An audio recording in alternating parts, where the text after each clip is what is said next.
This neurosurgeon, who has performed over 7,000 brain surgeries, shares his incredible story of how he found Christ. Check this out. I would get these things that I called hauntings, which were episodes where I would just start to think, what am I doing here? Where did I come from? Where am I going? You get so caught up in everyday life that I felt as though I was missing the big question, and I didn't have any answers to that question.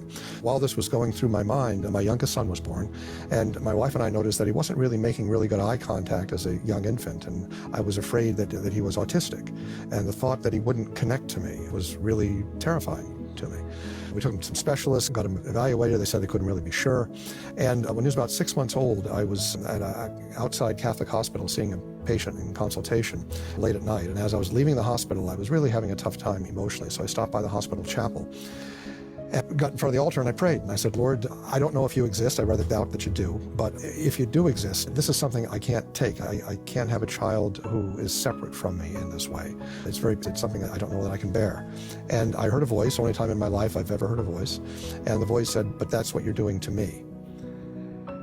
And I collapsed. I said, I won't do it to you anymore. I'm sorry. I know how it feels now. And so the next day I called up the church, said I need to get baptized like as fast as possible. And a couple days later was my son's 6-month birthday, and I came home from work and he was perfectly normal, making eye contact, smiling, a normal baby. So I realized that the Lord had shown me what I was doing to him, and he wanted me to be closer to him. So I've spent many years now trying to get closer to him and to help people see that Christ is the answer, Christ is the way.